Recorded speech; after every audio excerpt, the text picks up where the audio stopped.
على سيد الأنبياء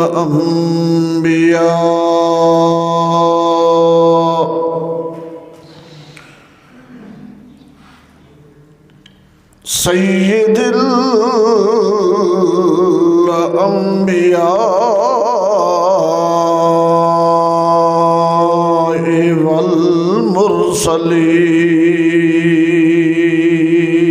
والمرسلين محمد وعلى آله وأصحابه أجمعين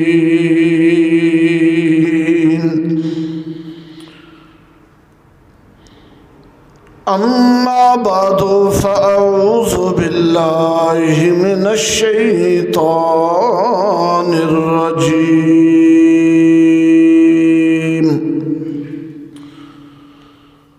بسم الله الرحمن الرحيم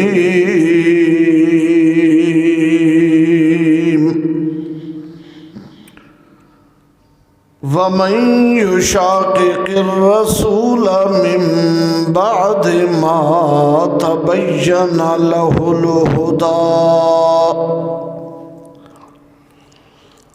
ويتبع غير سبيل المؤمنين نوله ما تولى ونصله جهنم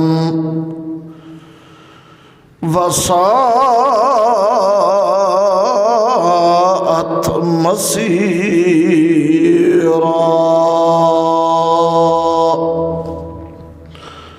صدق الله مولانا العظيم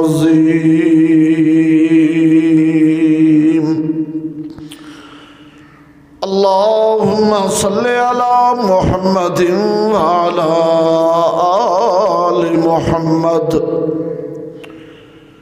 كما صليت على إبراهيم وعلى آل إبراهيم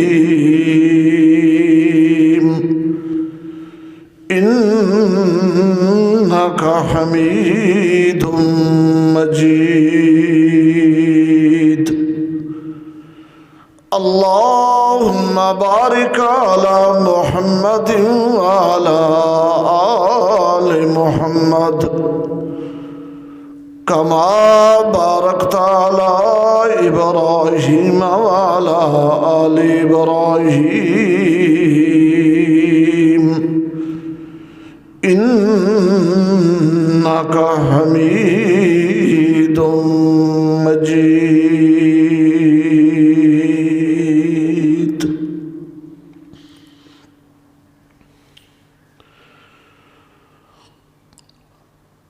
یہ مہینہ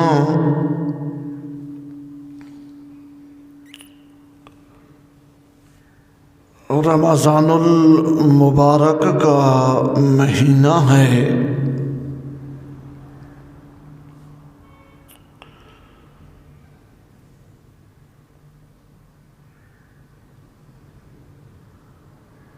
اس مہینے کی شان اور خصوصیت یہ ہے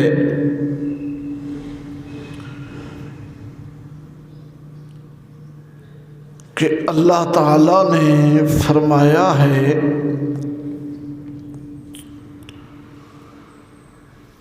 شہر رمضان الذی انزل فیہ القرآن،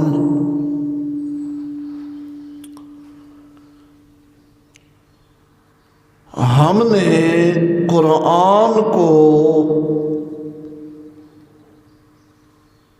آسمانوں سے زمین پر جب نازل کرنے کا فیصلہ کیا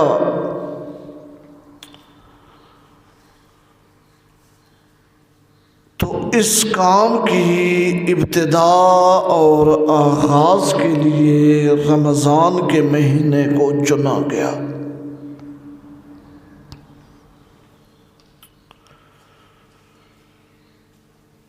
اس سے آپ اس کی برکت کا، فضیلت کا، شان کا اندازہ لگا لیں۔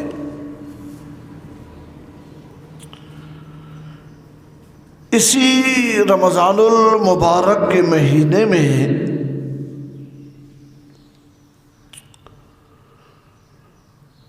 وہ رات بھی ہے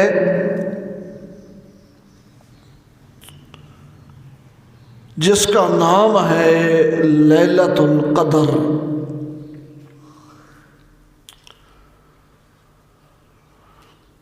اور جس کے بارے میں اللہ تعالیٰ نے فرمایا ہے اِنَّا أَنزَلْنَاهُ فِي لَيْلَةِ الْقَدْرِ وَمَا أَدْرَاكَ مَا لَيْلَةُ الْقَدْرِ لَيْلَةُ الْقَدْرِ خَيْرٌ مِّنْ أَلْفِ شَهْرٍ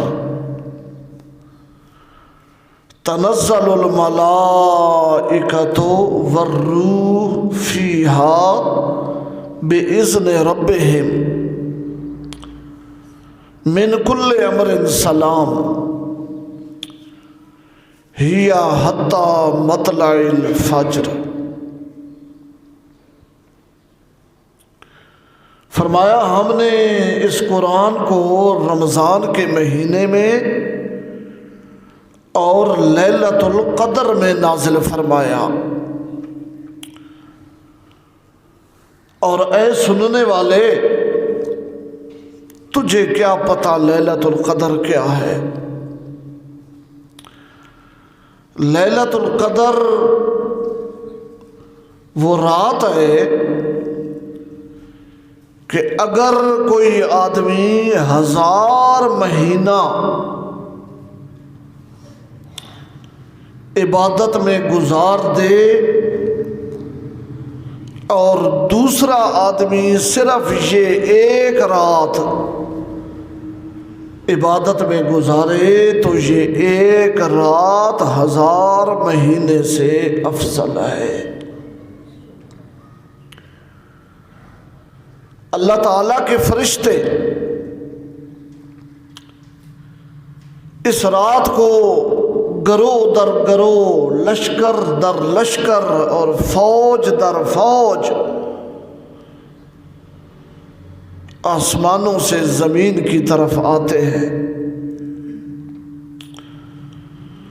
اور جتنے لوگ بھی اس رات کے اندر مصروف ذکر ہوتے ہیں، مصروف عبادت ہوتے ہیں، مصروف تلاوت ہوتے ہیں، اللہ کے فرشتے ان کے لیے خیر و برکت اور سلامتی کی دعائیں کرتے ہیں۔ اور فرمایا کہ خیر و برکت کا اور فرشتوں کی دعاؤں کا یہ جو سلسلہ ہے یہ کب تک جاری رہتا ہے؟ حتیٰ مطلع الفجر، فجر کے طلوع ہونے تک یہ رحمت و برکت کا سلسلہ پوری کائنات میں جاری و ساری رہتا ہے۔ سبحان اللہ۔ بخاری شریف کی حدیث ہے، نبی پاک صلی اللہ علیہ وسلم کو بالتعیین یہ بتلا دیا گیا تھا کہ رمضان کا جو آخری عشرہ ہے، آخری 10 راتیں ہیں، ان میں سے کون سی رات شب قدر ہے، لیلۃ القدر ہے۔ آپ صلی اللہ علیہ وسلم اپنے حجرہ مبارکہ سے مسجد میں تشریف لائے، اس ارادے سے کہ مسجد میں میرے جو شاگرد، جو صحابہ اکرام بیٹھے ہیں، میں ان کو جا کے بتلاتا ہوں اور یہ خوشخبری سناتا ہوں کہ فلاں رات خوب عبادت کیا کرو، وہ لیلۃ القدر کی رات ہے۔ لیکن ہوا اس طرح کہ نبی علیہ الصلوۃ والسلام نے جب مسجد نبوی میں قدم مبارک رکھے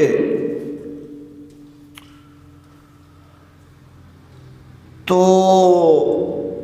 آگے ایک مسئلہ بنا ہوا تھا۔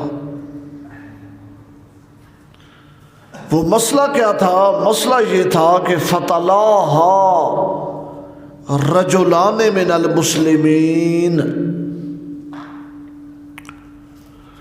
دو مسلمان آپس میں جھگڑا کر رہے تھے مسجد میں۔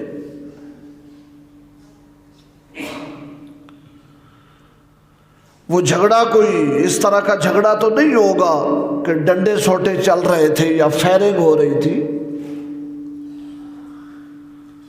زبانی کلامی تلخی ہو رہی تھی اور آوازیں بلند ہو رہی تھی جو مسجد میں نہیں ہونی چاہیے اور مسجد کے ادب آداب کے خلاف ہیں، اور بطور خاص مسجد نبوی صلی اللہ علیہ وسلم میں اللہ اکبر کبیرہ۔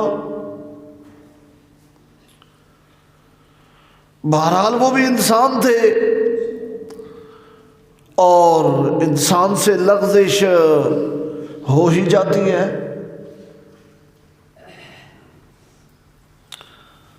قرآن پاک میں موجود ہے نا کہ موسیٰ علیہ السلام کوہ طور پہ گئے، بنی اسرائیل کو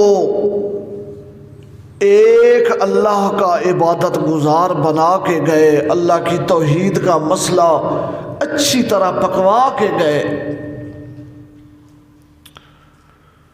لیکن ان کے جانے کے بعد سامری نے بڑا ظلم کیا اور سامری نے ایک بچڑا بنایا اور بنی اسرائیل کو اس نے الٹا سبق پڑھایا کہ ھذا الہکم و الہ موسیٰ فنسیا، رب تو یہ ہے اور موسیٰ علیہ السلام بھول گئے ہیں، انہیں نسیان ہو گیا ہے، وہ کوہ طور پہ ڈھونڈ رہے ہیں، رب تو یہ ہے۔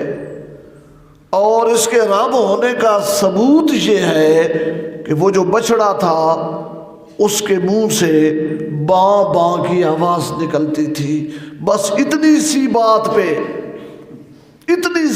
پہ کہ منہ سے باں باں کی آواز نکلتی ہے، جی اتنی سی بات پہ بنی اسرائیل نے پیغمبر کی تعلیمات اور عقیدہ توحید چھوڑ دیا اور اللہ کی بجائے بچھڑے کی عبادت شروع کر دی۔ حضرت موسیٰ علیہ السلام جب گئے تھے کوہ طور پہ تو اپنے پیچھے اپنے بھائی ہارون علیہ السلام کو ذمہ داری سونپ گئے تھے کہ آپ نے میری عدم موجودگی میں قوم کا خیال رکھنا ہے۔ حضرت موسیٰ کو اللہ تعالیٰ نے بذریعہ وحی کوہ طور پہ بتلا دیا کہ آپ کی ساری قوم سوائے چند آدمیوں کے گمراہ ہو گئی ہے۔ تو حضرت بڑے دکھ کے ساتھ اور بڑے غصے کے ساتھ اور بڑی پریشانی کی حالت میں کوہ طور سے واپس آئے۔ قرآن میں دو الفاظ ہیں، غضبانہ اسفا، غضبانہ اسفا۔ اسفن کا معنی ہے حزیناً، غم سے بھرا ہوا، دکھ سے بھرا ہوا، اور غضبان غصے سے بھرا ہوا۔ جب واپس آئے تو سب سے پہلے حضرت موسیٰ علیہ السلام نے اپنے بھائی ہارون کی طرف رخ کیا اور ایک ہاتھ ہارون علیہ السلام کے سر کے بالوں کو رکھا اور دوسرا ہاتھ ان کی داڑھی کے بالوں کو رکھا. یجرہ الیہ، جھٹکے مارنے لگے اور کہنے لگے کہ میں نے تیرے ذمہ کیا کام کیا تھا اور یہ لوگ کیا کر رہے ہیں، کیا ہو رہا ہے. تو حضرت ہارون علیہ السلام نے، جو نبی بھی ہیں اور عمر میں موسیٰ علیہ السلام سے 3 سال بڑے ہیں، انہوں نے اپنے بھائی کو جب غصے میں دیکھا تو آگے سے غصے کا اظہار نہیں کیا. کمال انسان تھے، کمال انسان تھے. بھائی نے سر کے بال پکڑے ہوئے ہیں اور بھائی نے داڑھی کے بال پکڑے ہوئے ہیں اور یہ یجرہ الیہ جھٹکے دے رہے ہیں. اور حضرت ہارون علیہ السلام اس حالت میں کہ جس حالت میں معمولی سے معمولی سا بندہ بھی طیش میں آ جاتا ہے، بے مثال صبر، حوصلے اور ضبط کا مظاہرہ کیا اور انہوں نے کہا قال ابن امّا ان القوم استضعفونی وکادوا یقتلوننی فلا تشمت بی الاعداء ولا تجعلنی مع القوم الظالمین. اے میری ماں جائے، اے میری ماں کے بیٹے، میرا کوئی قصور نہیں، لوگوں نے مجھے کوئی حیثیت ہی نہیں دی، میری بات کی طرف یہ توجہ ہی نہیں کرتے تھے. میں انہیں جو بات کہتا تھا کہتے تو پرے ہٹ، موسیٰ آوے تے ساڑے نال گل کرے. اور میں اگر زیادہ زور ڈالتا اور میں ان کو روکنے کی کوشش کرتا تو کادو یقتلوننی، مجھے خطرہ محسوس ہو رہا تھا کہ یہ مجھے قتل کر دیں گے، انہوں نے مجھے قتل کر دینا تھا، میرا کوئی وزن اور کوئی حیثیت نہیں تھی ان کی نظروں میں. اور دوسرے مقام پہ قرآن پاک میں ہے کہ حضرت ہارون نے حضرت موسیٰ علیہ السلام سے کہا لا تأخذ بلحیتی ولا برأسی، میری داڑھی نہ پکڑ اور میرے سر کے بال نہ نوچ. فلا تشمت بی الاعداء، دشمنوں کو ہنسنے کا موقع نہ دے، دشمنوں کو ہنسنے کا موقع نہ دے. تو جب یہ وضاحت انہوں نے کی اور اس صبر کے ساتھ اور اس حوصلے کے ساتھ، تو حضرت موسیٰ علیہ السلام کو بات بھی سمجھ آ گئی، ان کا عذر بھی سمجھ آ گیا، قوم کی ڈھٹائی اور بے حیائی بھی سمجھ آ گئی اور اپنے بھائی کی بے گناہی بھی سمجھ آ گئی. تو حضرت موسیٰ علیہ السلام بڑے نادم ہوئے، بڑے نادم. میں چھوٹا تھا، یہ بڑا بھائی تھا، اس کا قصور بھی کوئی نہیں تھا، اور میں نے سارے لوگوں کے سامنے اپنے بھائی کو سر کے بال پکڑ لیے اور داڑھی کے بال پکڑ لیے. تو حضرت موسیٰ علیہ السلام نے جب ان پر یہ بات واضح ہو گئی تو کیا کیا؟ قال رب اغفر لی ولأخی وانت ارحم الراحمین. اسی وقت حضرت موسیٰ علیہ السلام نے اللہ کے سامنے التجا شروع کر دی کہ اے میرے اللہ میری غلطی بھی معاف کر دے، اور بالفرض میرے بھائی سے قوم کو سمجھانے کے معاملے میں کوتاہی ہوئی ہے تو اسے بھی معاف کر دے. وَأَنْتَ أَرْحَمُ الرَّاحِمِينَ، اور تو رحم کرنے والا ہے، تیرے جیسا کوئی مہربان نہیں، کوئی رحم کرنے والا نہیں. یا اللہ ہمارے لیے اپنی رحمتوں کے دروازے کھول دے. بات کرنے کا مقصد یہ ہے کہ جھگڑا اور اختلاف اور غلطی کوتاہی یہ انسانوں سے ہو جاتی ہے. دیکھو یہاں دونوں نبی ہیں، موسیٰ علیہ السلام بھی نبی، حضرت ہارون بھی نبی. جھگڑا ہو گیا، ہو جاتا ہے. صحابہ بھی انسان تھے، بحیثیت انسان. جب نبی علیہ السلام حجرے سے مسجد میں تشریف لائے یہ بتلانے کے لیے کہ لیلۃ القدر کی رات کون سی ہے، جو ہی آپ نے مسجد نبوی میں قدم رکھے آگے یہ ہو رہا تھا کہ دو صحابہ کا آپس میں جھگڑا ہو رہا تھا.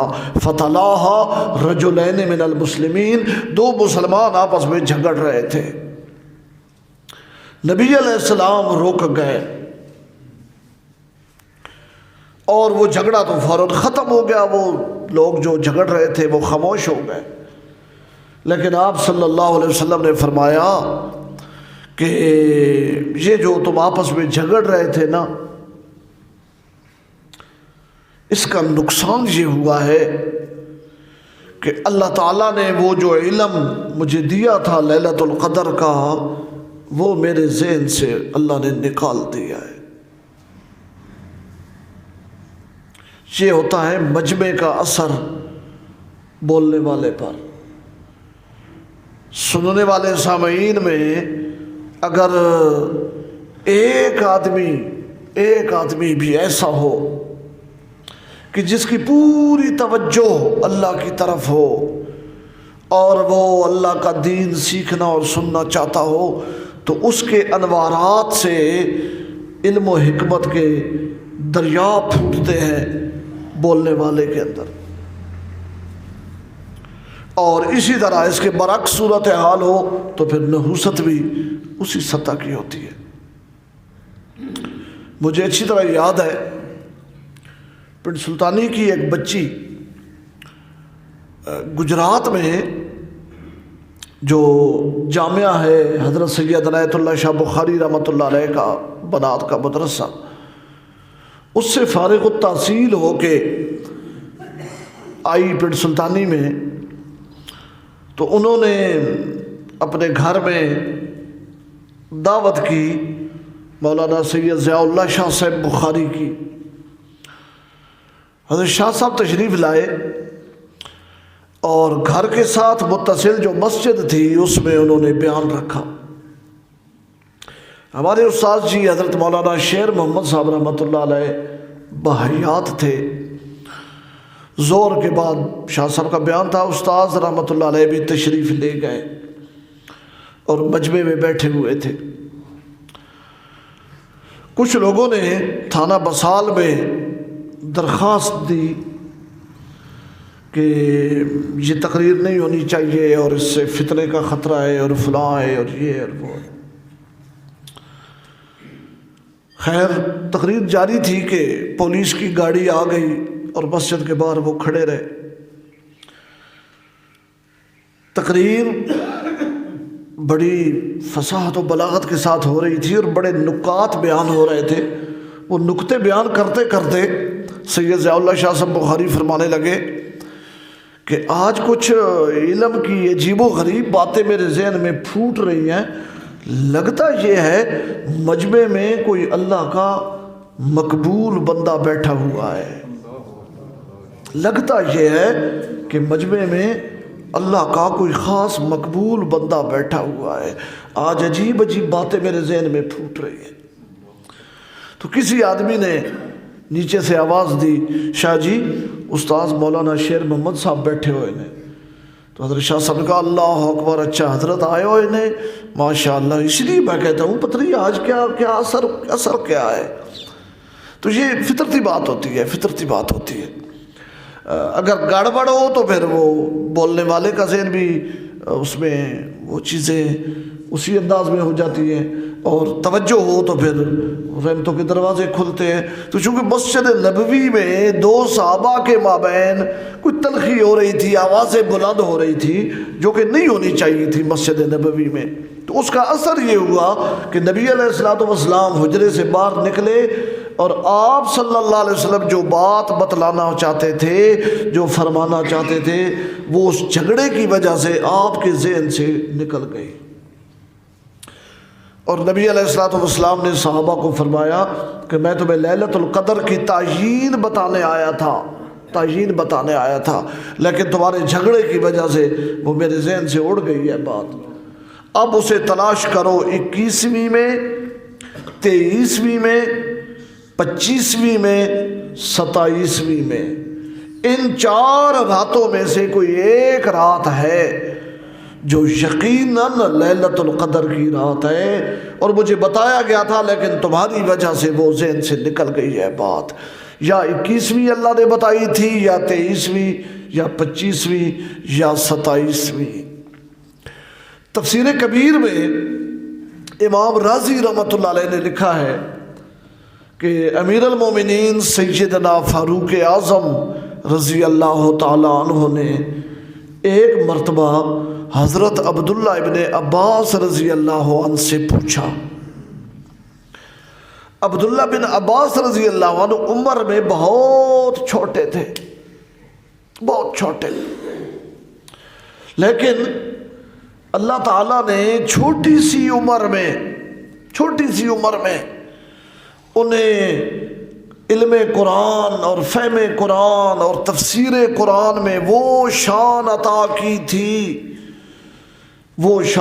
کی تھی کہ جس کی نظیر نہیں ملتی صحابہ اکرام میں بھی. یہ میرے رب کی رحمت ہوتی ہے، وہ جس کو دے دے، جس عمر میں دے دے. امام شافعی رحمۃ اللہ علیہ بالکل چھوٹی سی عمر تھی، عالم فاضل بن گئے، استاذ بن گئے، بہت بڑے محدث بن گئے، بہت بڑے امام بن گئے. اور امام شافعی رحمۃ اللہ علیہ کے پاس جو پڑھنے والے شاگرد ہوتے تھے وہ سفید داڑھیوں والے اور نوجوان کالی داڑھیوں والے، اور امام شافعی رحمۃ اللہ علیہ کی داڑھی ابھی اگ رہی تھی، بالکل بس بچپنے سے نکل رہے تھے. اللہ تعالیٰ نے یہ شان دے دی. ان کے حالات زندگی میں لکھا ہے کہ ایک دن امام شافعی رحمۃ اللہ علیہ سبق پڑھا رہے تھے کہ دو چڑیاں آپس میں لڑتے امام شافعی رحمۃ اللہ علیہ کے مصلے کے پاس آ گئی. چڑیاں جب آپس میں لڑ رہی ہوں نا تو انہیں دائیں بائیں کی پرواہ اور خبر نہیں ہوتی کہ کوئی ہمیں پکڑ لے گا، وہ ایک دوسرے سے لڑ رہی ہے، ساری توجہ ان کی اس طرف ہے. امام شافعی اب سبق بھی پڑھا رہے ہیں اور چڑیوں کا نظارہ بھی، جیسے بچوں کی عادت ہوتی ہے ایسے شکل دیکھنا، ادھر بھی بار بار دیکھتے. اچھا، اب وہ جو سامنے بزرگ بیٹھے ہیں، ان کے شاگرد ہیں، عمر میں بڑے ہیں، وہ حیران ہو رہے ہیں کہ استاد جی کیا کر رہے ہیں. تو امام شافعی رحمۃ اللہ علیہ نے ایسے کیا، اپنے سر سے اپنی دستار اتاری اور ان چڑیوں کے اوپر رکھ دی اور انہیں پابند کر دیا اور پھر سبق شروع کر دیا. اور جب سبق ختم ہوا دستار کے نیچے ہاتھ ڈال کے دونوں کو پکڑ لیا اور گھر کی طرف چل پڑے. تو جب لوگ ہنسے نا تو امام شافعی رحمۃ اللہ علیہ نے مڑ کے کہا الصبی ولو کان ابن النبی، بچہ ہی ہوتا ہے چاہے نبی دا پتر کیوں نہ ہو گئے. بھائی میں ابھی بچہ ہوں، میں کھیلوں گا گھر جا کے، ان سے شغل میلہ کروں گا. الصبی بچہ ہی ہوتا ہے، ولو کانا ابن النبی، چاہے نبی زادہ کیوں نہ ہو. تو اللہ تعالیٰ بعض لوگوں کو چھوٹی سی عمر میں بہت بڑا رحمت کا دروازہ کھول دیتے ہیں. عبداللہ بن عباس بھی چھوٹی سی عمر میں تھے، اللہ نے بہت بڑا مرتبہ دے دیا. حضرت عمر رضی اللہ تعالیٰ عنہ جب تخت خلافت پہ بیٹھتے تھے تو تمام صحابہ اکرام نیچے بیٹھے ہوتے تھے جیسے آپ بیٹھے ہیں، اور حضرت عبداللہ بن عباس کے لیے اسپیشل جگہ بنائی جاتی تھی حضرت عمر کی دائیں طرف، اور عبداللہ بن عباس رضی اللہ عنہ کو وہاں بٹھایا جاتا تھا. بخاری کی روایت ہے، بڑے بڑے صحابہ اکرام کو یہ بات اچھی نہ لگی اور صحابہ اکرام نے حضرت عمر رضی اللہ تعالیٰ عنہ کے سامنے شکایت کی کہ امیر المومنین ولنا ابناء مثلہ، یہ عبداللہ بن عباس ہمارے بیٹوں کی جگہ ہے، اسے آپ اپنے پاس اور ساتھ بٹھاتے ہیں اور ہم سارے نیچے بیٹھے ہوتے ہیں. تو حضرت عمر رضی اللہ تعالیٰ عنہ نے اس شکایت کو نہ قبول کیا اور فرمایا کہ قرآن کا جتنا علم اس کے سینے میں ہے اتنا کسی کے سینے میں نہیں ہے. قرآن کا جتنا علم اس کے سینے میں ہے اتنا کسی کے سینے میں نہیں ہے. اور عبداللہ ابن عباس رضی اللہ تعالیٰ عنہ کو قرآن کا کتنا شوق تھا، قرآن کے علم کا کتنا شوق تھا. بخاری میں ان کی روایت ہے، کتاب التفسیر میں خود فرماتے ہیں کہ میں نے ایک آیت کا مطلب تفسیر حضرت عمر رضی اللہ تعالیٰ عنہ سے پوچھنی تھی، اور میں پورا 1 سال تیاری کرتا رہا، کوشش کرتا رہا کہ میں حضرت عمر سے پوچھتا ہوں کہ اس آیت سے کون مراد ہے اور کیا مراد ہے.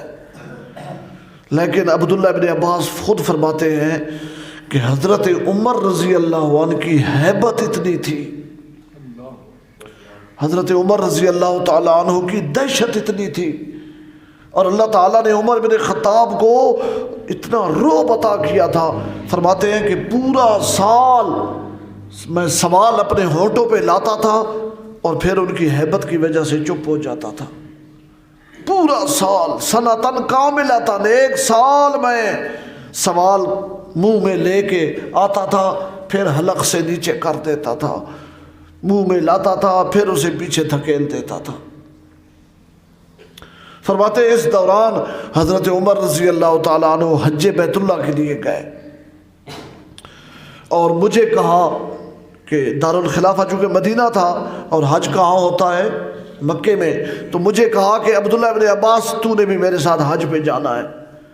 تو میں نے کہا جی اس سے بڑی اور کیا سعادت ہوگی، بیت اللہ کا حج نصیب ہو جائے اور حضرت عمر رضی اللہ عنہ کی رفاقت نصیب ہو جائے۔ تو چونکہ مدینہ سے مکہ کا سفر کافی سفر ہے، راستے میں دن آئے راتیں آئیں، کئی جگہ پہ کھانا پینا ہوا، باقی ضروریات ہوئیں، تو سفر میں نا بندے کو تھوڑی بے تکلفی ہو جاتی ہے۔ سفر میں کچھ بے تکلفی ہو گئی تو پھر بے تکلفی کی سے فائدہ اٹھا کے میں نے سورہ تحریم کی وہ آیت حضرت عمر رضی اللہ عنہ کے سامنے پڑھی، جس میں اللہ تعالیٰ نے نبی علیہ الصلوۃ والسلام کی بیویوں کو مخاطب کیا ہے اور فرمایا ہے کہ میرے نبی کو تنگ نہ کیا کرو، میرے نبی کو جواب نہ دیا کرو، میرے نبی کے ساتھ باس مباحثہ نہ کیا کرو۔ یہ باتیں کرتے ہوئے اللہ تعالیٰ نے فرمایا ہے قد صغت قلوبکما، تم میں سے دو تو ایسی ہیں، تم میں سے دو تو ایسی ہیں کہ تمہارے دل ٹیڑھے ہو گئے، تمہارے دل ٹیڑھے ہو گئے ہیں۔ یاد رکھو، یاد رکھو، اگر میرے نبی نے تمہیں طلاق دے دی، ہم نے اپنے نبی کو اجازت دے دی کہ ان کو فارغ کر دو، تو نبی کا تو کوئی نقصان نہیں ہے، اس کا مددگار تو اللہ ہے، اس کا مددگار تو جبریل ہے، اس کا مددگار تو سارے ایمان والے اس کے غلام ہیں، ان کا کچھ نہیں بگڑے گا، تمہارا کچھ نہیں بچے گا۔ تو عبداللہ بن عباس کہتے ہیں میں نے حضرت عمر سے پوچھا یہ دو کون سی تھیں، یہ دو کون سی تھیں جن کے بارے میں اللہ تعالیٰ نے فرمایا ہے قد صغت قلوبکما، کہ تمہارے دل ٹیڑھے ہو گئے؟ تو فرماتے ہیں کہ حضرت عمر رضی اللہ تعالیٰ عنہ نے فرمایا یہ ایک ابو بکر کی بیٹی ہے عائشہ اور دوسری میری بیٹی ہے حفصہ، ان دونوں کے بارے میں اللہ تعالیٰ نے فرمایا ہے، اور چونکہ ان دونوں کو تھوڑا ناز تھا میں ابو بکر دی دھیاں، اور حفصہ کو ناز ہوتا تھا میں عمر کی بیٹی ہوں، تو اس ناز کی وجہ سے بعض اوقات ان سے لب کشائی ذرا زیادہ ہو جاتی تھی، تو اللہ تعالیٰ نے ان دونوں کو تنبیہ کی ہے کہ توبہ کرو، توبہ کرو، توبہ کرو، توبہ کرو، اور میرے نبی کی موجودگی میں تمہاری آواز اونچی نہیں ہونی چاہیے۔ تو اندازہ لگائیں حضرت عمر رضی اللہ عنہ کی ہیبت کیا تھی، جلال کیا تھا، اور عبداللہ بن عباس کا مرتبہ اور مقام کیا تھا۔ تو ایک مرتبہ حضرت عمر رضی اللہ عنہ نے حضرت عبداللہ بن عباس سے سوال کیا کہ عبداللہ بن عباس، نبی علیہ السلام نے فرمایا ہے یا 21ویں تھی یا 23ویں تھی یا 25ویں تھی یا 27ویں تھی، ان 4 راتوں میں سے کوئی ایک رات لیلۃ القدر کی رات ہے۔ عبداللہ بن عباس تیرا ذہن کیا کہتا ہے، ان 4 میں سے کون سی ہو سکتی ہے؟ تجھے اللہ نے قرآن کا بڑا شعور بخشا ہے، قرآن کا ذوق عطا کیا ہے، فہم قرآن اللہ نے تجھے دیا ہے، تو تیرا ذہن کیا کہتا ہے ان میں 4 میں سے کون سی رات لیلۃ القدر کی رات ہے؟ تو حضرت عبداللہ بن عباس رضی اللہ عنہ نے فرمایا امیر المومنین، میرا ذہن یہ کہتا ہے کہ 7 کا عدد اللہ کو بہت پسند ہے، احب الاعداد الی اللہ السبع، 7 کا عدد اللہ کو بہت پسند ہے۔ آسمان کتنے ہیں؟ بولے آسمان کتنے ہیں؟ 7۔ زمینیں کتنی ہیں؟ 7۔ 7 کا عدد جو ہے نا یہ اللہ تعالیٰ کو، اور بھی حضرت عبداللہ بن عباس نے بہت ساری چیزیں حضرت عمر کے سامنے بیان فرمائی، فلاں معاملات میں 7 چیزیں اللہ کو پسند ہیں، تو فرمانے لگے میرا ذہن یہ کہتا ہے کہ رمضان کی جو 27ویں رات ہے نا، یہ چونکہ 7 کا عدد ہے اس میں، تو میرا ذہن یہ کہتا ہے کہ نبی علیہ الصلوۃ والسلام کو جو لیلۃ القدر کی رات بتائی گئی وہ 27ویں رمضان تھی، 27ویں رمضان۔ تو یہ کیسا برکت والا مہینہ ہے کہ اس میں وہ رات بھی ہے کہ جس رات بندہ کھڑا ہو کے ذکر کرے، اللہ کی عبادت کرے، قرآن پاک کی تلاوت کرے، توبہ و استغفار کرے، تو سارے پچھلے گناہ معاف ہو جاتے ہیں، اور وہ رات 1000 مہینے سے افضل رات ہے۔ سبحان اللہ۔ اس رات کا ایک لمحہ نصیب ہو گیا، ایک لمحہ، تو بخشش اور نجات کا اور رحمت کا دروازہ کھل جائے گا۔ اور اللہ تعالیٰ نے، نبی علیہ السلام فرماتے ہیں اس مہینے کو اللہ نے 3 حصوں میں بانٹا ہے، اولہ رحمت، اوسطہ مغفرت، آخرہ عتق من النار۔ رمضان کے پہلے جو 10 دن اور پہلی 10 راتیں ہیں یہ رحمت کے لیے مختص ہیں، رحمت تقسیم ہوتی ہے، رحمت بانٹی جاتی ہے، رحمت کے سمندر بہتے ہیں، رحمت کے دریا بہتے ہیں، اور اللہ کے خزانوں میں رحمت اتنی ہے، اتنی ہے، اتنی ہے کہ انسان تصور بھی نہیں کر سکتا۔ بخاری کی حدیث ہے، نبی علیہ السلام فرماتے ہیں اللہ تعالیٰ نے جب مخلوق کو اور زمین و آسمان کو پیدا فرمانے کا ارادہ فرمایا تو اللہ تعالیٰ نے اس سے پہلے کتبہ کتاباً اللہ نے ایک تحریر لکھی، مخلوق کو بنانے سے پہلے کتبہ کتاباً اللہ تعالیٰ نے ایک تحریر لکھی، وَهُوَ عِندَهُ فَوْقَ عَرْشِهِ، وہ تحریر اللہ تعالیٰ کی ہر وقت اللہ کے عرش پہ پڑی رہتی ہے، اللہ کے عرش کے پاس پڑی رہتی ہے۔ وہ تحریر کیا اللہ تعالیٰ نے لکھی؟ رسول اللہ صلی اللہ علیہ وسلم فرماتے ہیں وہ تحریر یہ تھی، اِنَّ رَحْمَتِي غَلَبَتْ غَضَبِي، اِنَّ رَحْمَتِي غَلَبَتْ غَضَبِي، میری رحمت میرے غصے پہ غالب رہے گی، میری رحمت میرے غصے پہ غالب رہے گی۔ ہمیں جب غصہ آتا ہے نا، ہم انسان ہیں، کمزور ہیں، تو رحمتیں دب جاتی ہیں اور غصہ غالب آ جاتا ہے، اور غصے میں انسان وہ باتیں منہ سے نکال دیتا ہے، وہ قدم اٹھا دیتا ہے کہ جس کا تصور بھی ممکن نہیں ہوتا۔ اللہ تعالیٰ کبھی غصے میں وہ قدم نہیں اٹھاتے۔ اللہ تعالیٰ خود فرما رہے ہیں اپنے بارے میں کہ مجھے غصہ بھی آتا ہے اور رحمت بھی ہوتی ہے، اور ہمیشہ میرا غصہ نیچے رہتا ہے، رحمت اوپر آ جاتی ہے۔ وہ غفور الرحیم ہے، ہر وقت اس کی رحمت انسانوں پہ نچھاور ہو رہی ہے، نچھاور ہو رہی ہے۔ اور حدیث پاک میں آتا ہے نبی علیہ السلام نے فرمایا کہ اللہ تعالیٰ کی رحمت کے 100 حصے ہیں، ان للہ 100 رحمہ، 100 حصے ہیں، 99 حصہ اللہ تعالیٰ نے اپنے پاس محفوظ رکھا ہوا ہے۔ صرف ایک حصہ رحمت کا اللہ نے دنیا میں بانٹ دیا ہے، تقسیم کر دیا ہے۔ اسی ایک حصے میں سے انسانوں کو بھی رحمت ملی ہے، حیوانوں کو بھی ملی ہے، چرندوں کو، پرندوں کو، جنگل، دریا اور درندوں، ساری مخلوقات میں وہ درجہ بدرجہ تقسیم ہوئی ہے۔ اسی وجہ سے بھیڑ اپنے بچے کو دودھ پلانے کے لیے دوڑ کے گھر کی طرف آتی ہے، بکری اپنے بچے کے لیے چیختی ہے، مرغی اپنے بچے کو پروں تلے چھپا لیتی ہے، گھوڑی کا پاؤں اس کے بچے پہ آ جائے تو وہ فوراً پیر ہٹا لیتی ہے۔ یہ وہی رحمت ہے، انسانوں کو بھی اللہ نے دی ہے، حیوانوں کو بھی دی ہے، اور ایک حصے میں سے دی ہے اور قیامت تک دیتے رہیں گے۔ 99 حصہ اللہ کے پاس پڑا ہوا ہے۔ صحابہ نے پوچھا یا رسول اللہ وہ جو 99 حصہ اللہ کے خزانے میں بند پڑا ہوا ہے اس کو اللہ تعالیٰ کیا کریں گے؟ نبی پاک نے فرمایا اللہ تعالیٰ وہ ساری قیامت کے دن میری امت پہ لٹا دیں گے۔ سبحان اللہ، سبحان اللہ، قربان جائیں اس نبی صلی اللہ علیہ وسلم پہ کہ جس نبی صلی اللہ علیہ وسلم کی نسبت کی وجہ سے، نسبت امت، نسبت غلامی، اللہ کی اتنی رحمتوں کی یہ امت حقدار ٹھہرے گی۔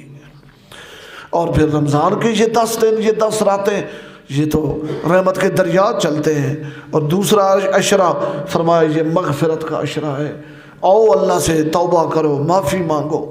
اور رسول اللہ فرماتے ہیں جب سحری کا وقت ہوتا ہے، روزہ رکھنے کا ٹائم، تو اللہ تعالیٰ اس آسمان دنیا پہ آ جاتے ہیں کا مطلب یہ ہے اللہ کی رحمت اتنی زیادہ متوجہ ہوتی ہے، اتنی زیادہ کہ گویا اللہ تعالیٰ یہاں آ گئے ہیں۔ اور اللہ تعالیٰ آسمان دنیا پہ آ کے آواز دیتے ہیں، حال میں مستغفرن، کوئی ہے گناہ بخشوانے والا؟ ہاتھ اٹھائے، جھولی پھیلائے، آنسو بہائے، میں سارے گناہ بخشنے کے لیے تیار ہوں۔ کوئی ہے توبہ کرنے والا، کوئی ہے معافی مانگنے والا؟ اللہ فرماتے ہیں میں تو تیار ہوں، میں تو معاف کرنے کے لیے تیار ہوں۔ اور نبی علیہ السلام نے فرمایا آخری جو اس کا عشرہ ہے اتق من النار، وہ جہنم سے چھٹکارے کا عشرہ ہے۔ 21ویں رات سے لے کر 29ویں رات تک جہنم والی فہرست سے لوگوں کے نام نکلتے رہتے ہیں، نکلتے رہتے ہیں، نکلتے رہتے ہیں، نکلتے رہتے ہیں۔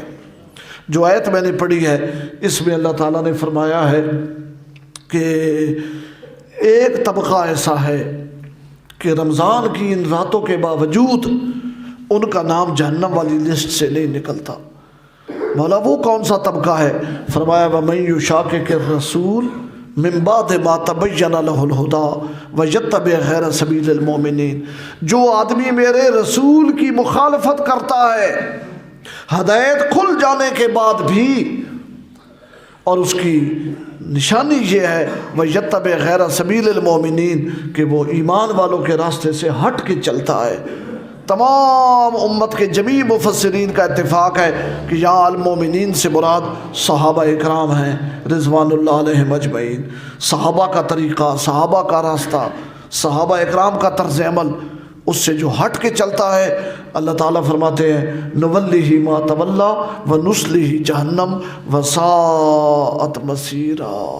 یہ روزہ رکھے، تراویح پڑھے، اعتکاف کرے، جو کرے، اس کا نام اسی طرح جہنمیوں میں لکھا ہوا ہے جب تک یہ توبہ نہیں کرے گا اور اس جرم کو چھوڑے گا نہیں، اور اپنی زندگی نبی علیہ الصلوۃ والسلام کی اتباع غلامی میں اور صحابہ اکرام رضوان اللہ علیہم اجمعین کی اتباع نقش قدم اور غلامی میں جب تک نہیں لائے گا اس وقت تک جہنم سے نجات ممکن نہیں ہے۔ پہلا عشرہ رحمت کا، دوسرا عشرہ مغفرت کا، آخری عشرہ جہنم سے نجات کا۔ اللہ یہ ساری نعمتیں اور یہ برکتیں ہمیں نصیب فرمائے۔ آخر دعوانا الحمدللہ رب العالمین۔ سنتے ادا کریں۔